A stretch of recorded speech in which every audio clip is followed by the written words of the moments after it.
please move on. I just hear the Lord giving you permission to move on. Permission to move on from the rejection, from the betrayal and abandonment that you went through. You know, when you talk about betrayal, you don't talk about betrayal coming from a stranger, but rather someone who is very close to you. Someone you once loved, a parent, a friend, an ex, whoever it is. Hear the Lord saying, move on. You have my permission. And in fact, if you cannot move on from betrayal, and if you cannot move on from rejection, you'll suffer the wounds of abandonment and of an orphan and of a vagabond. You'll feel like you have no home, you're roam, wonderless. And I hear the Lord saying, you have to heal. You know what the Lord spoke into my spirit today was a powerful word of people leaving you when things get very hard. People will leave you when it gets difficult. People will leave you when life gets challenging. And that is a great sign. It's actually a good thing, because I don't want you to get to the pinnacle of success with me and then find out that you're only there for the good things, the prosperity. God is canceling that in this season. You know what the Lord was speaking to me about Joseph and David. If you never read, in Psalms 41, David talks about being betrayed and rejected and abandoned. Psalms 41, verses 9. Even my best friend, the one I trusted completely, the one who shared my food, has turned against me. It's so powerful, a reminder that sometimes betrayal comes from people you thought would never do it. David shared his food with them. I'm not saying this so that you can reminisce on people who hurt you and you can shake your head saying, yep, they did that to me. No, I'm sharing this so that you can understand. Yes, you have been stabbed in the back. And most of the times it comes by the hand that's holding your shoulder. But I'm here to tell you, pick it up.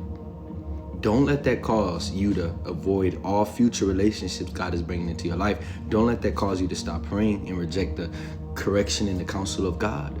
Now you don't want to hear advice from anyone else because you've been hurt.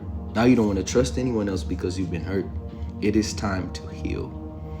You know, in Genesis, I believe 37, Joseph, I was talking to my father today about that, right?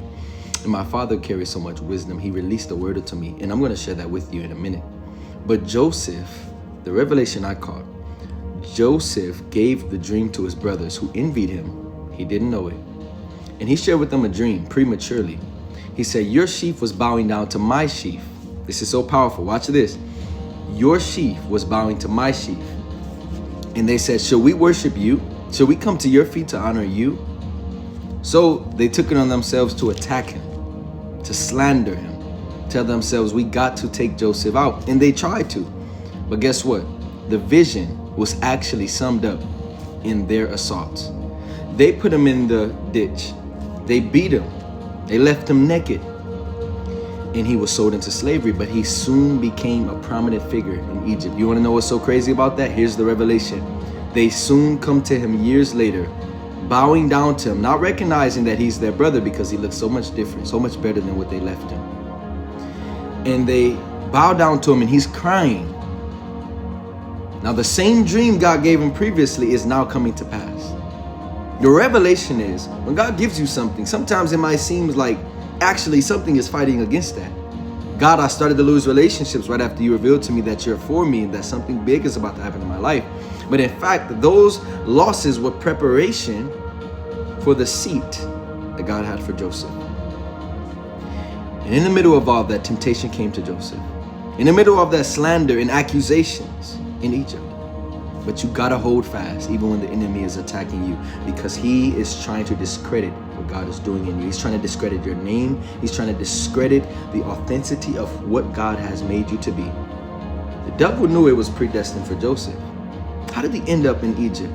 Why did this lady accuse him of doing something he did not do?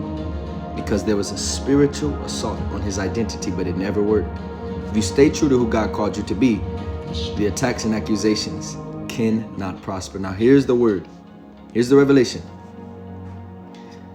Joseph was slandered, betrayed, but sooner or later he received honor, and he even embraced the people who betrayed him. He loved them. He didn't slander them back. He didn't talk about them. In fact, he blessed them. He fed them. You cannot treat people the way they treat you, even if they hurt you. Doesn't mean give everyone access, but it does mean give everyone forgiveness. So this is the word to you. No matter what has happened, no matter if it was your closest friend, closest ally, or family, something big is coming your way. This is a season the Lord is saying you can finally breathe, you can finally heal, and you can move on because something beautiful is around the corner. Share this with someone who needs it. God bless you.